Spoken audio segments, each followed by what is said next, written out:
All right, I think we can get going here. You're listening to the Jack Stockwell radio talk show program, Global Affairs Unfiltered, this third day of February 2026. Welcome and welcome for those of you who are at K-Talk as well as the stream. I hope you were able to enjoy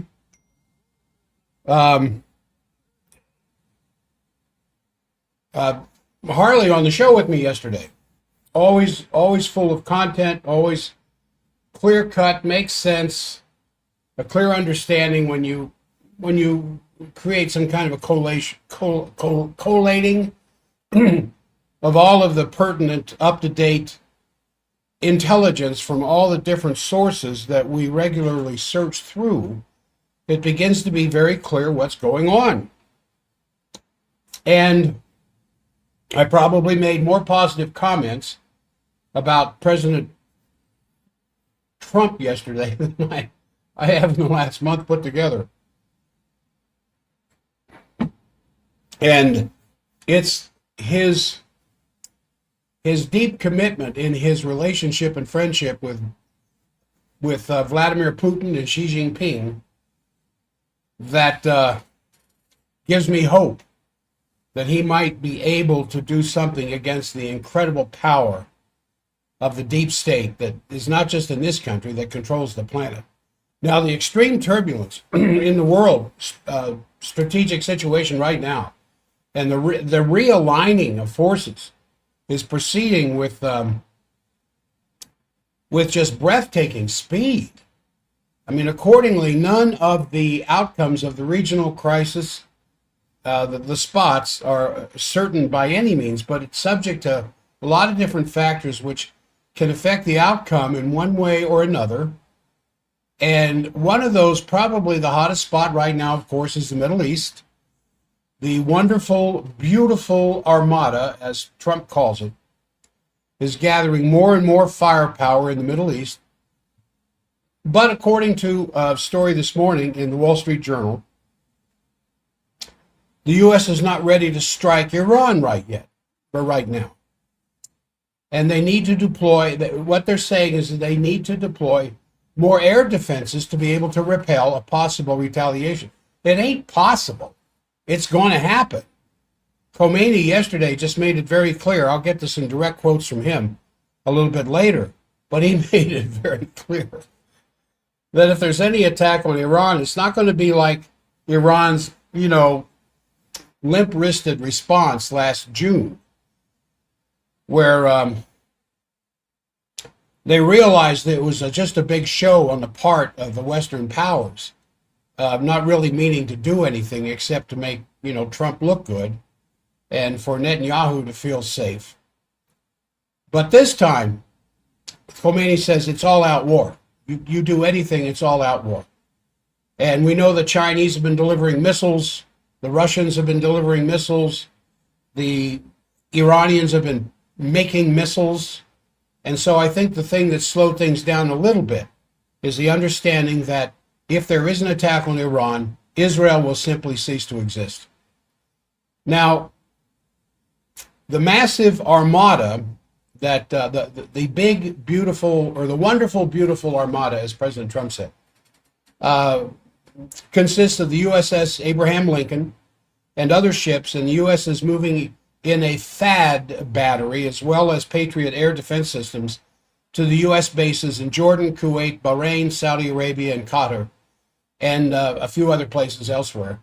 And they're worried that if they go militarily, there will be too much backlash coming from Iran with attacks on Israel and the U.S. air bases in the region. I don't know how long they have to study intelligence to figure that one out.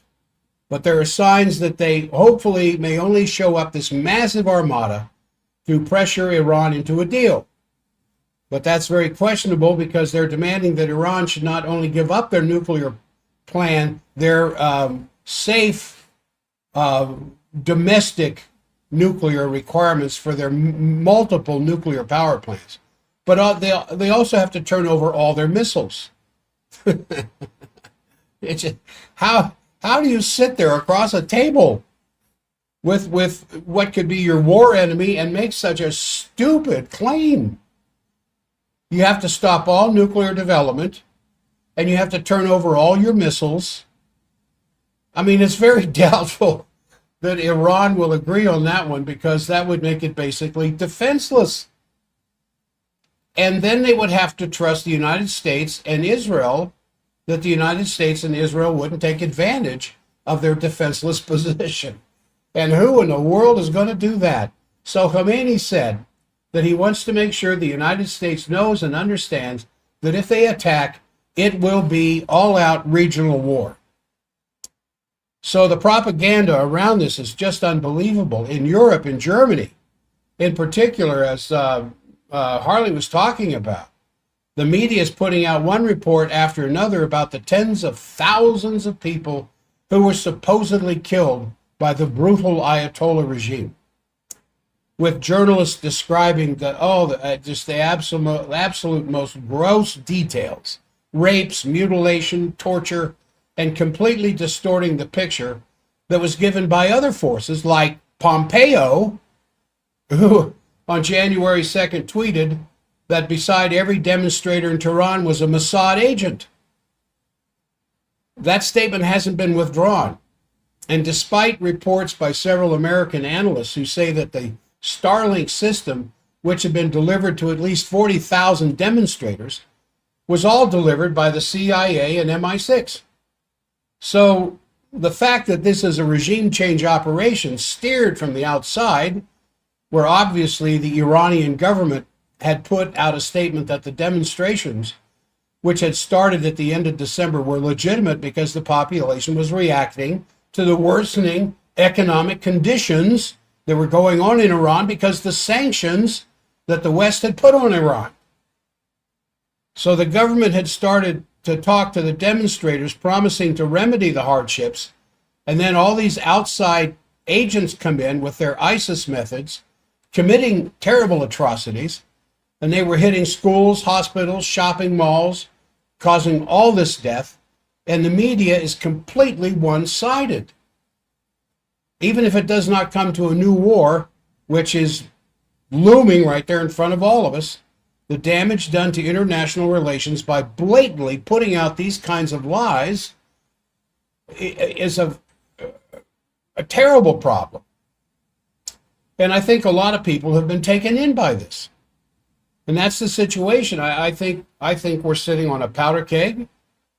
And I think a lot depends on the ability of some outside forces, including countries in the region, to sit down and help to mediate this coming disaster and change the overall dynamic of what's going on.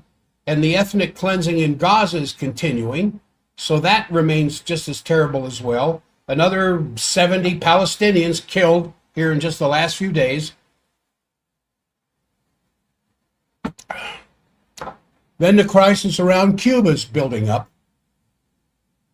The complete cutting off of Cuba from any oil deliveries from all sides that we are behind is aimed to prepare for a situation in which a coup from the outside can somehow be instigated.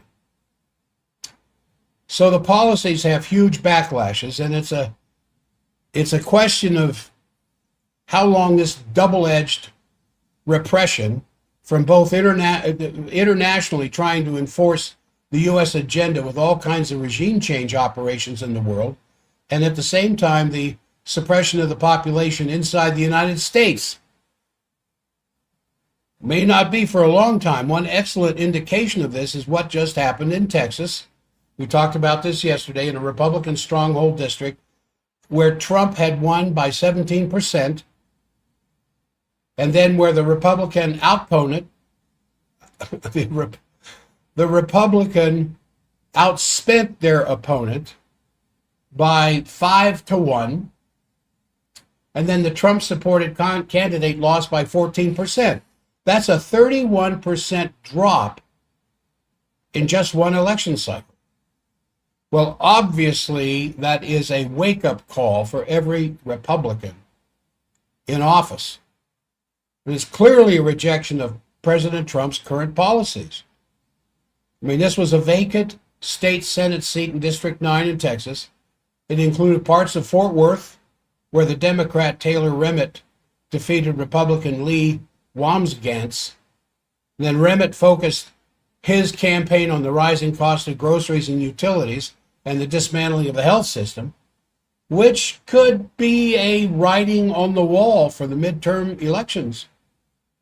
And then on January 30th, there were these 300 demonstrations in all 50 states, including right here in our beloved Utah, and the signs were reading, "Ice out" of everywhere. And obviously there is a huge backlash in the United States against this, so I think that's something to keep your eye on. And then on other crises spots, the Russia-Ukraine meeting in Abu Dhabi will take place this week. Peskov says it's going to be tomorrow, and he said the three sides will be coming together, the Russians, the Ukrainians, and the Americans, which is just more theater, because it doesn't matter what the Americans say, it doesn't matter what the Ukrainians say, the Russians aren't going to believe either one of them. So I don't think it's just about war and ending the war. I think they already know the war's over, including the Ukrainians know the war's over. What are you going to do with all that real estate once the bullets stop firing?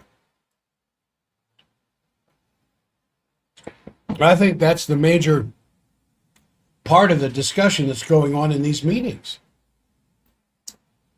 Then the other major issue, which is going to become a really big one, is the fact that apparently Xi Jinping, somewhere, and I can't really identify by the time of the show where he said it, but apparently Xi Jinping said he wants to make the renminbi a global reserve currency, saying that the dollar is no longer going to be the only global currency.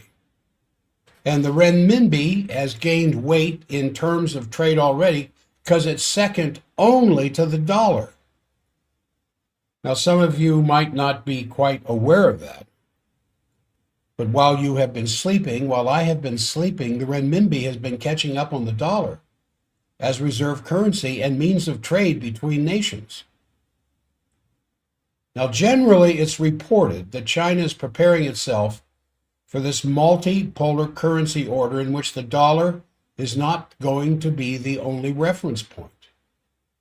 And this is causing, of course, a major freak out all over the place, including in the White House. And this is already happening. Kenya just swapped a dollar debt to China into yuan, cutting the interest rate from 6% to 3%, which is obviously good for Kenya. They had paid 37.5 billion shillings, which is 290 million, to the Export-Import Bank of China for a semi-annual installment due in January.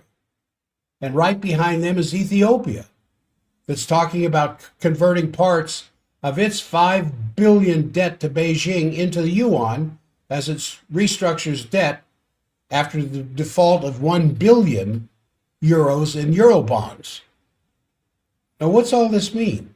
Well, Zambia, which was the first African country to default after the pandemic, is now allowing Chinese mining companies to pay taxes in the yuan inside of Zambia. Zambia is taking the Chinese yuan as means of exchange to pay for the taxes that are due on the Chinese mining inside the country of Zambia. Not the dollar. Sri Lanka defaulted both in 2022 and last year and announced that it's going to take a UN-denominated loan equivalent to $500 million for highway construction projects. So I think this is definitely a change underway. And as we've been talking about for some time, as we see, the ability of the U.S. to prevent this from happening with the tariff war got stopped cold. Because when China decided to start deploying its own weapons mainly its far-reaching control over rare earth minerals, the tariff policy came to a halt. Remember?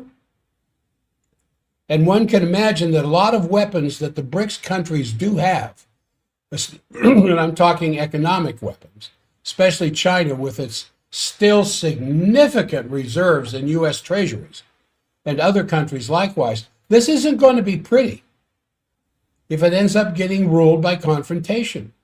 And the most meaningful approach would be to say, hey, let's sit down here and have an orderly reorganization towards a new currency arrangement, a new payment system, a new credit system. That obviously would be the most meaningful thing to do. And all of that is taking place at the same time as the recognition by a lot of different countries and many statements coming out that we have to have a complete collapse of the previously existing world order. And so Harley and I were talking yesterday about the Mark Carney statement from Davos. It's still getting a lot of comments and discussions.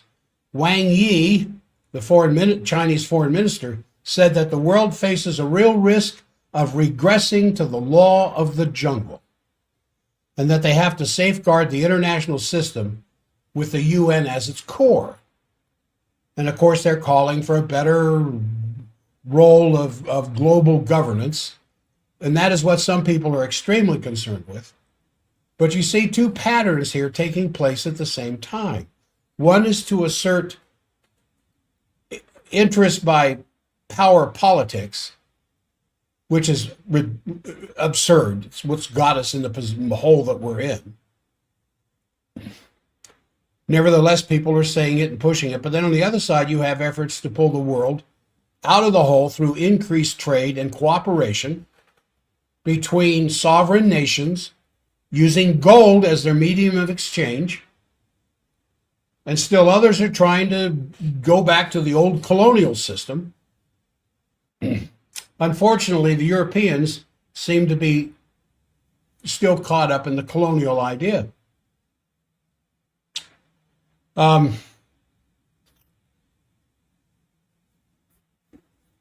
The Russian Foreign Intelligence Service issued a report that France is seeking political revenge against African states which have kicked the French military forces out of their countries. They said France is preparing neo-colonial coups in Africa so that France can regain control. There are many millions of people in Africa speaking French. The Ivory Coast isn't the only one. And then they said that Macron is feverishly looking for opportunities for this political revenge, for having their armies thrown out of these countries, which, may be inspired by the capture of Maduro. Because Macron is doing everything he can to regain control of these countries. And I suppose imagining himself to some degree as the arbiter of the destinies of the African people. In any case, these countries claim that Macron authorized his special services to launch a plan to eliminate these leaders in Africa that oppose him. And they report that there was a failed coup in Burkina Faso on January 3rd that obviously needs to be watched here, because that is not going to be the only time. But also in France, things are not going very well for Macron anyway. There was a report about a demonstration organized by Florian Philippot and the Patriot Party in support of the farming community. They also called for the Frexit, like Brexit. The other major issue, and Harley and I talked about this yesterday, is in 2 days now, will be February 5th, when the New START treaty will officially expire. That means the world could enter into a very dangerous phase of unrestricted nuclear arsenal expansion, or at least the complete lack of transparency which these countries to this point have exhibited because of the treaty. That will be gone, and this would result in a very tense strategic situation in which not one single arms control treaty still remains. The ABM, the INF, the Open Sky, and now the New START treaty are all gone. Trump has 2 days to confirm that he will take up Putin's offer from last September to extend the treaty for a year. After that, it can't be extended anymore. But in that year, in this prolongation would be agreed upon, then they could work out a new treaty. And that's the big question. Now, there is a big turmoil. People like Oscar Lafontaine are asking if democracy is dying, which of course he answers in the affirmative. It's nothing new. It's just that many people are saying things now also about the danger of this new fascism that's arising. And they're using the kidnapping of Maduro as an example. There's also a lot of new articles appearing saying a new world order is in the making, that China is emerging more and more as a new, reliable partner for these developing countries. Many people are now making pilgrimages to Beijing, discussing with China. I've mentioned that probably throughout the month of January. Starmer went to China. Macron has gone to China. Merz has gone to China. What are they doing over here? Begging for more money to keep the war against Russia going in the Ukraine. What are they doing off to China? They're not begging China for more money to keep the Ukrainian war going.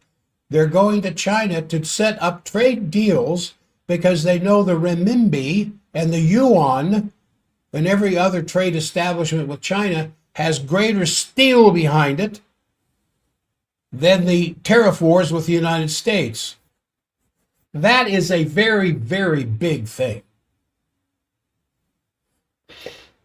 Many people are, well, China's already producing 1/3 of the global industrial output, making it obviously an industrial powerhouse. What are we producing in this country? And this is the thing I always liked about LaRouchian economics. LaRouche described economics as the individual productive output. It wasn't just money, because you can print all the money in the world. It doesn't mean your economic position has improved any. If your debt structure is strangling all the extra money you print, or the interest rates are swallowing up any margin that you're creating with printing more money. True economics is the ability, it's what the United States did during World War II. And all the credit that was extended by Roosevelt to various manufacturing plants, not to just build tanks and airplanes and cannons and bullets and ships for the war effort, but to continue to produce at as high a level as they could, even with strictures taking place that was limiting their ability to all the raw resources that they needed. To continue to produce hammers and shovels and picks and railroad rails and automobiles and houses and highways. That's economics. Economics 101. And when you look at what separates mankind from the beast, the ability to reason, the ability to make life better in the hands of those who are truly human, as opposed to the devils that pretty well have control of us now. So when you think of China today, 2026, producing 1/3 of the entire industrial output on this planet, I mean, many of these things we already know, but there's a big discussion that there is in the pangs of birth, a new world order coming. Wolfgang Bittner who's an author who has appeared in several of the IPC events, says this is the end, the absolute end of the rules-based order. And the rules-based order is what pretty well has ruled the planet up to this point. And the rules-based order is who has the biggest guns make the rules. And you're going to follow those rules or suffer the guns. And the majority of the world is moving into this new world order, and Germany should absolutely cooperate with the global South. So should France. So should the United Kingdom, because that's the future of Western Europe. And that's why the leaders of the countries of Western Europe are making these pilgrimages to Beijing. So out of one side of the mouth, they recognize Russia and China as enemies of world peace. They're over there in China begging money deals. So, this is getting pretty cool. I mean, I can, there's two flanks out there. And when you look at what is coming out of a collection of the international think tanks to discuss the need to defend international law and the UN Charter, and to discuss the urgent reform of the United Nations, and then the discussions of moving to a new paradigm, a new security and development architecture, is what is being put on the table. I mean, what do you think China is telling France and Germany and the UK and the other Western nations, Western European nations, when they go to Beijing to put together deals? What do you think China's telling them that's not being published in the press? Other than Macron, you know, we have great resources for China. China has great resources for us. We want to kind of put these trade deals together. What else do you think China's saying? Yeah, it's kind of obvious, isn't it? Your days of colonialism are over. And you want to come with us and create a new security, development, productive architecture so you can see in France a revival of productivity, engineering, and manufacturing? We're all for it. But you're going to stop this crap of colonialism. On the one hand, Macron goes over there to do that, and then now on the other hand, he's talking about how he's going to get his armies back into Africa. So this is just kind of what's on the surface. I mean, these kinds of things are in the news. These are the kinds of things that are being released. But you got to put on your thinking cap and look at the dynamic of what is going on behind all of these things that does not necessarily make the front page of the New York Times. And this current system, this rules-based order, this colonial thinking that's ruled the earth for 500 years, 600 years, is now rapidly losing support. Because the narrative is no longer believed that somehow life will be better down on the farm even after you've seen Gay Paris. And a lot of people say that what Carney just expressed is just a reality that we've all known all along, that the global South never thought that the rules-based order was the real thing. So you got a situation where reality based on the deeper laws of the universe is asserting itself. And that's the proof that there is a higher lawfulness than man-made positive laws or traditional law or case law or rules-based order. And this, in my estimation, is such an incredibly exciting time to be alive, to see these massive tectonic changes taking place on this planet. And due to the extreme patience of Vladimir Putin and Xi Jinping, who just want to do business, we have not been thrown into the horrible seventh circle of hell fire of nuclear desolation. And Putin has his enemies inside his own country. He's got generals who don't support. I mean, they support him because they in actuality are doing what the president says for them to do, President Putin, but they don't support it.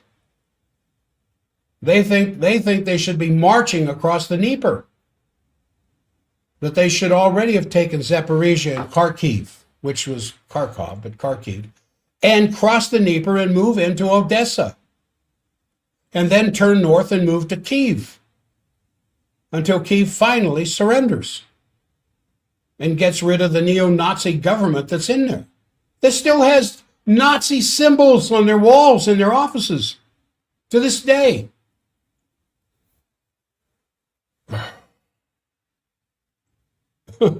So we're coming up to our 250th anniversary as a nation, or at least the American Revolution. The nation showed up a few years later. But this is why I think more and more normal people, by normal people, I mean people, excuse me, people who aren't completely aware of the dynamics that are taking place on this planet because they're too busy with their kids in gymnastics and soccer and whatever other sports they're involved in. And they haven't had the time to pay the attention that maybe they should be. But they're frustrated and they're fearful and they think that everything is falling apart. And the whole purpose of what I'm trying to do in my presentation, my little time here at K-Talk, is to appeal to the noblest element that is in us. And the most noble way the nations of this planet can work together, where the least important, the least productive, the seemingly least meaningful citizen of those countries is considered in the overall welfare of the entire nation. So the idea of putting together a new concept of global governance and a new architecture that these nations, BRICS, the global south, the global majority, are constantly discussing and trying to put together,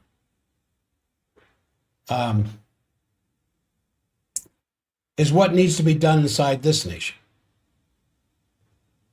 And with that, bring humanity into a new chapter of universal history, where we no longer make our bread on the necks of those who can't defend themselves. And I think more and more Americans are becoming very conscious of that. And that's what I want to portray here on this program. I think that's what Harley was representing yesterday, that the larger picture of history can be elevated to that kind of thinking immediately. And if we do that, there isn't anything the human mind and the human spirit can't conquer. So, don't be too dismayed. Don't give up the ship. All right, I got a couple other things I want to talk about. I want to get into the U.S. occupation of Gaza because that's begun. I haven't said too much about Gaza and the plight of the Palestinians over the last few shows. I mean, it's as bad as ever. And the plans for Donald Trump's Board of Peace, I think, shows that the goal is not just to make Gaza a playground for the wealthy, but to put Gaza under permanent American occupation. Now, you get a little bit of that in the news, not too much. But Drop Site News this last week revealed a draft resolution from Trump's newly christened Board of Peace.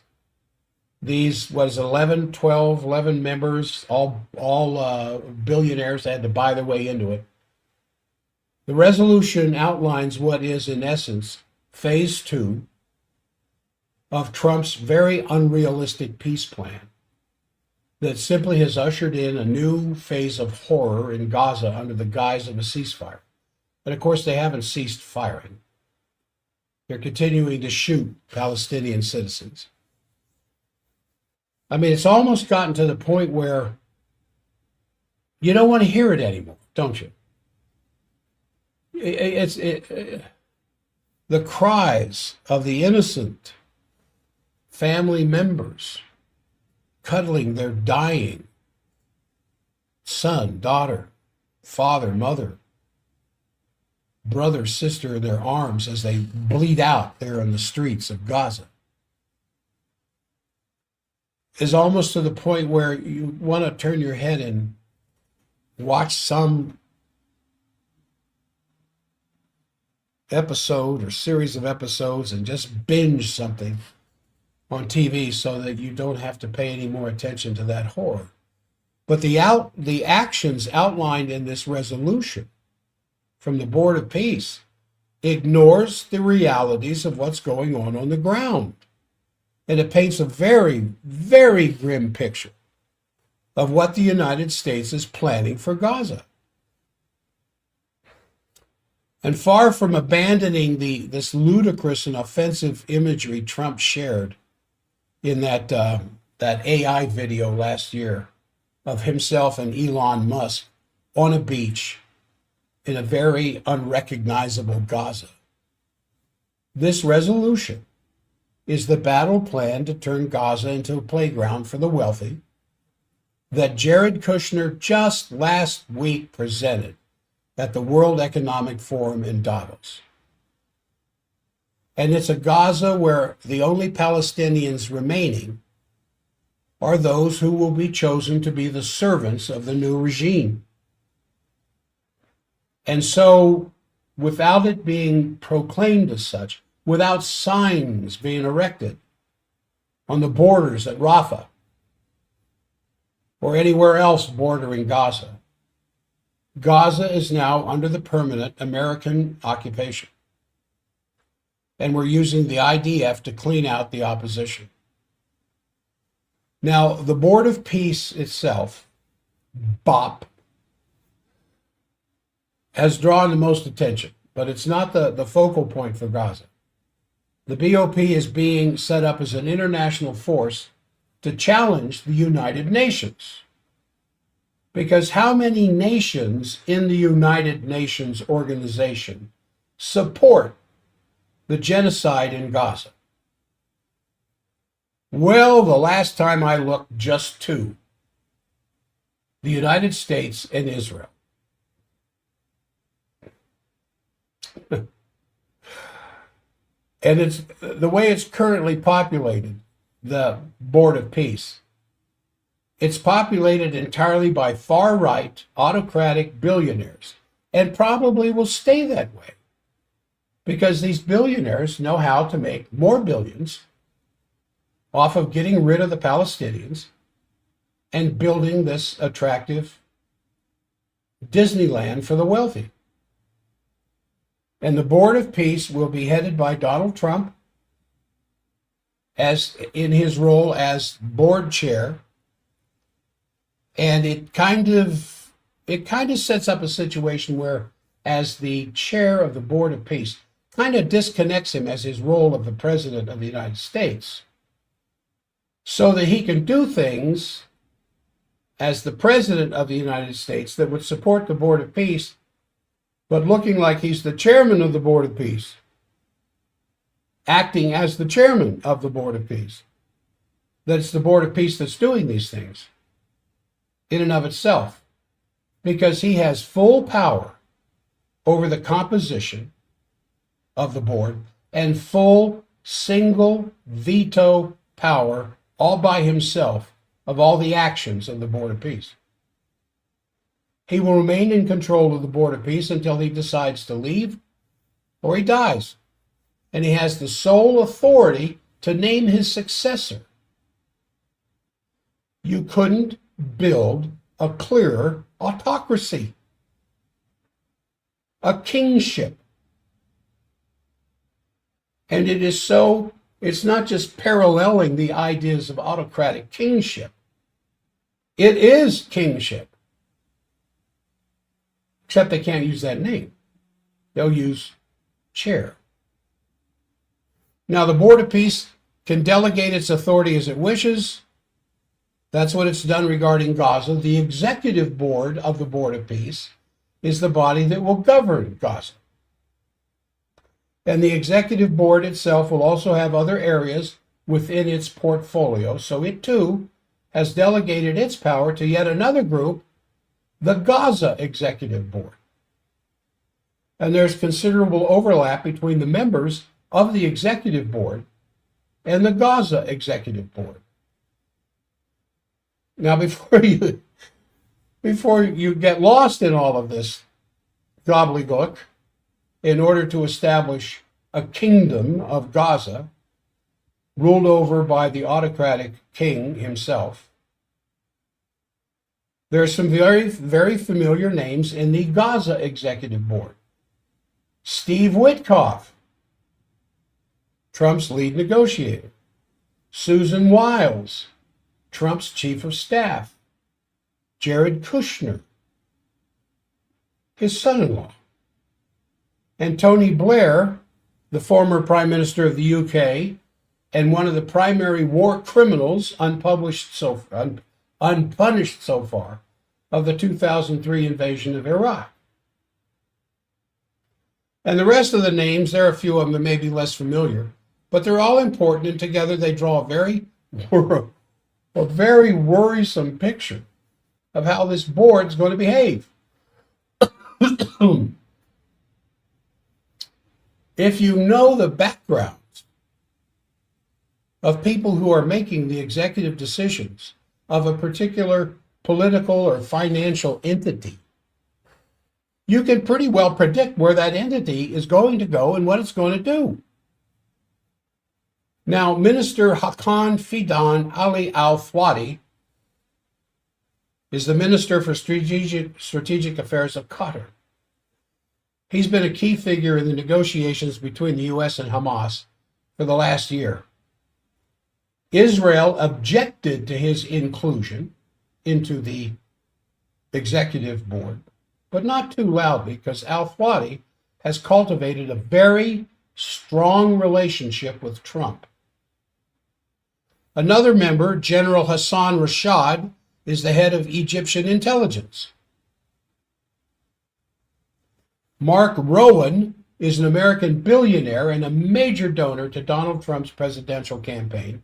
He's the chair of the United Jewish Appeal Federation of New York and a major figure in the American Jewish pro-Israel community. Rowan was a leader in the effort to silence academic and student activist criticism of Israel's genocide, and led the charge for the removal of the University of Pennsylvania's president, Liz McGill, in 2024 because she defended the students protesting genocide.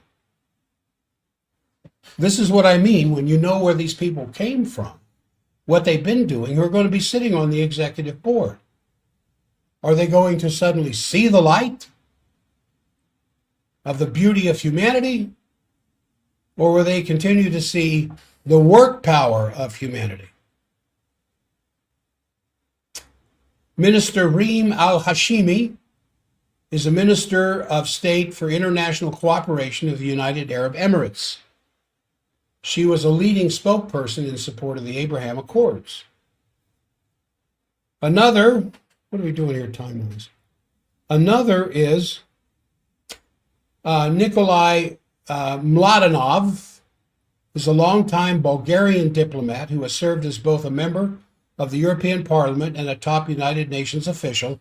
He worked closely with Blair in the Quartet, which was an international body ostensibly charged with promoting the two-state solution of Israel and Palestine, but of course, which failed utterly. He supported the Abraham Accords when they were agreed upon. Mladenov was enough of a diplomat that he was able to garner public praise from Israel, the U.S., the Palestinian Authority, as well as Hamas leaders. And he's been named by Trump as the High Representative for Gaza. You wonder why you haven't seen this on the evening news? So he'll have a central role beyond just the Gaza Executive Board in implementing Trump's plan.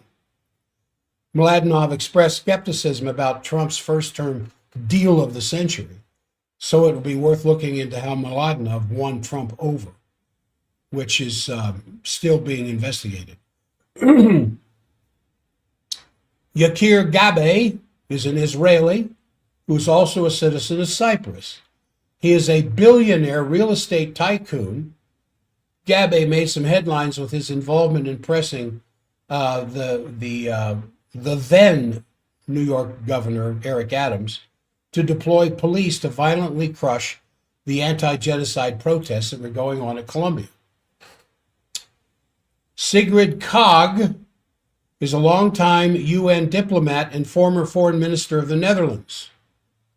She was most recently UN Special Coordinator for the Middle East peace process, although she resigned from that role last June. She has not commented on her support or her supposed appointment to the GEB, and it's questionable whether she has or will actually accept this role. Now, who isn't on the board? That's always an interesting thing to ask. Well, I'll tell you. There are no Palestinians on the Gaza Executive Board. There's also no members, current members of the Gaza Executive Board with any history of advocating for Palestinian concerns or interests. So again, you know what this board is going to do. Get rid of the Palestinians. Now, the executive board to which the GEB, the Gaza Executive Board, will serve as advisors includes much of the Gaza Executive Board. Witkoff, Wiles, Kushner, Blair, Rowan. They're also members of the Executive Board, along with U.S. Secretary of State Marco Rubio and Deputy National Security Administration member Robert Gabriel. Do you have to be a prophet to understand this? Do you have to be a psychic? Do you have to be a puzzle master to figure out what in the hell is going on here? Trump also appointed the head of the World Bank, Ajay Banga, and a lawyer, Martin Edelman, who has very close ties to Trump and the UAE, as members of the executive board. Aryeh Lightstone, a former advisor to Trump's first-term ambassador to Israel, David Friedman, Josh Grunbaum, a bureaucrat who has worked closely with Witkoff and Kushner, were also appointed as advisors to the executive board.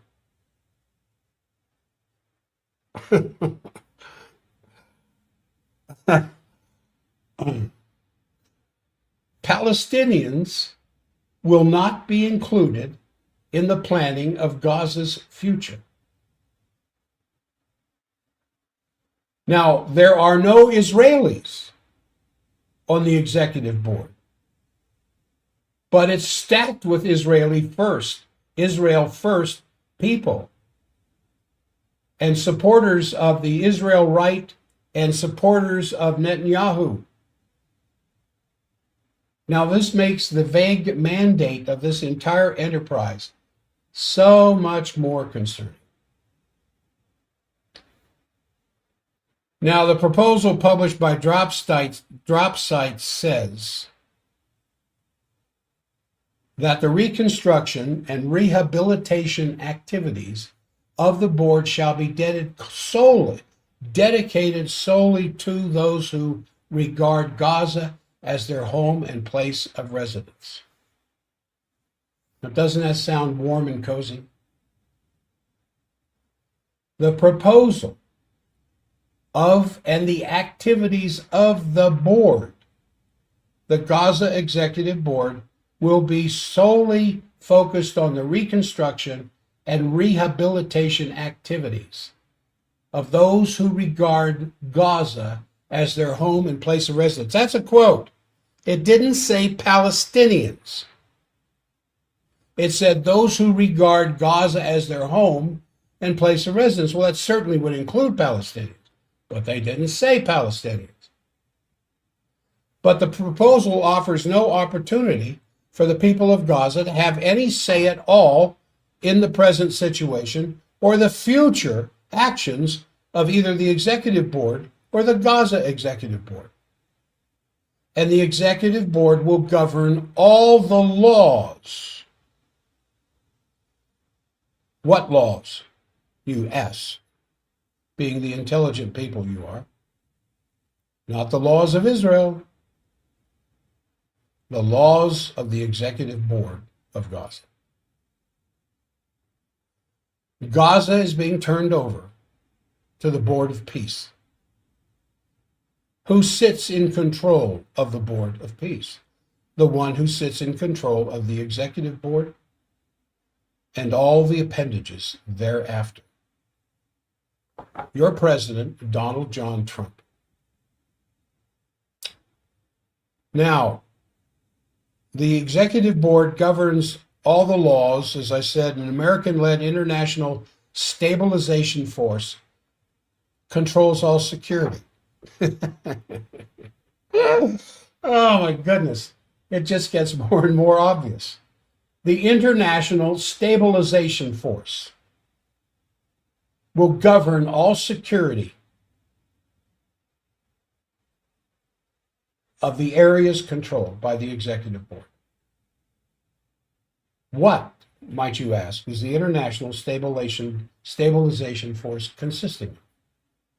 Well, the International Stabilization Force is to be under the command of American General Jasper Jeffers. And Trump alone has the power to remove the commander of the International Stabilization Force and must personally approve any nominee to replace him. You can't make this up, as they say.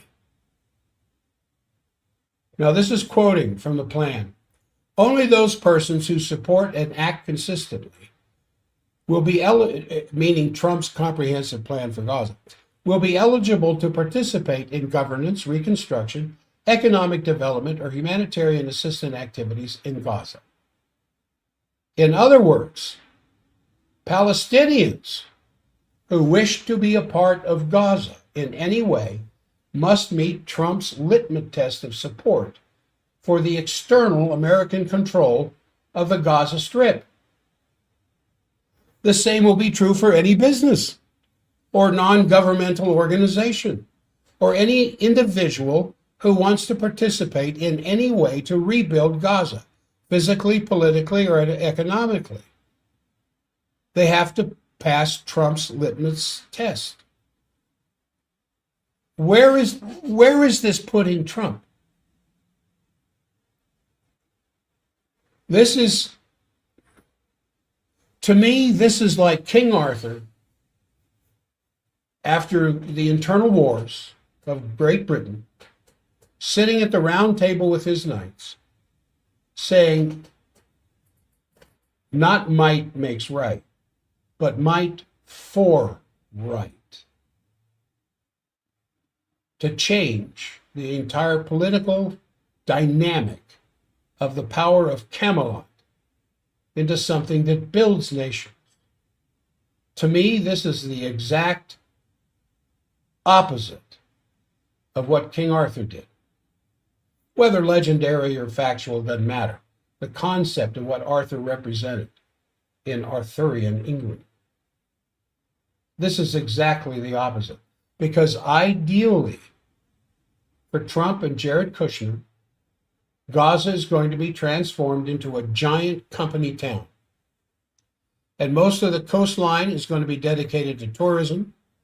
The bulk of Gaza's eastern border with Israel will be dedicated to industrial zones, huge data centers, doubtless reflecting the massive investments Trump and his Emirati friends are now making in artificial intelligence. In between these areas would be residential areas separated by parks and agriculture and sporting sites. And in the West Bank, these parks and agricultural sites are frequently declared closed military zones and used only for the purposes by the occupying force, which right now is the IDF.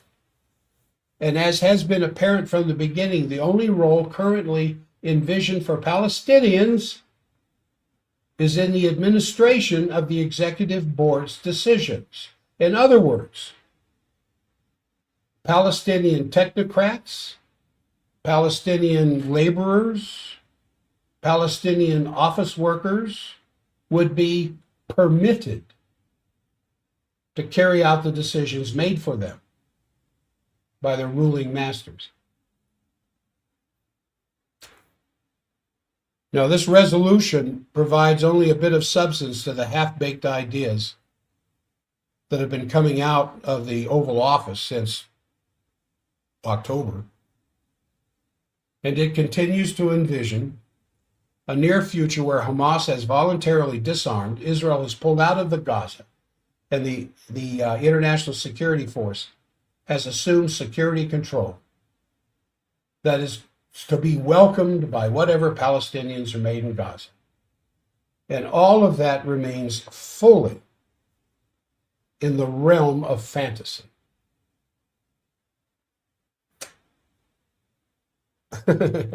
I could go on further, but we're running out of time. Wow. Right in your face.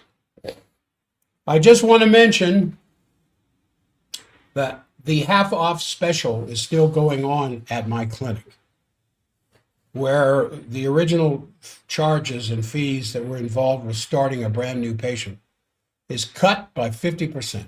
That's hundreds of dollars. It's still going on. Why is it still going on? Because my calendar is full of people who want to take advantage of this.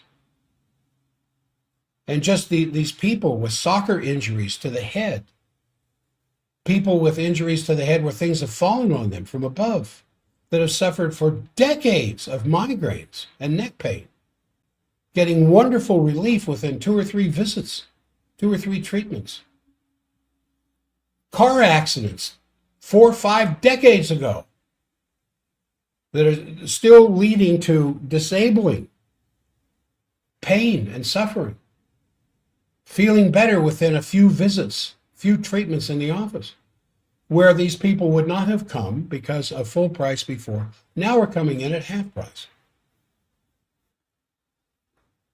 I can't keep this going for very long, but in some cases, we're scheduled out to April. So if you're interested in more information, you'll need to call the office, 801-523-1890, 801-523-1890. And let's sit down and talk. If I think I can help you, I'll tell you. If I don't think I can help you, I'll tell you. But it won't cost anything to sit down and talk. More information about who and what I am is at ForbiddenDoctor.com and at JackStockwell.com. Now, I'm not going to be here tomorrow. We're going to do a replay because I'm taking off to Phoenix to teach what I do for 3 days to a group of about 30 doctors who want to become board certified. And since I sit on that board certification committee, I'm going down there to teach them, along with 3 other of my colleagues from Japan, from Virginia, and from Nebraska. And I'm going to have some fun down in the warmer temperatures. Well, of course, it's warm enough here to get your garden going, isn't it? All right, it's time to end the program. I'm going to end the stream. Those of you who are a part of it today, if you've heard anything you liked and you think it should be recommended, please recommend to your friends to subscribe and share.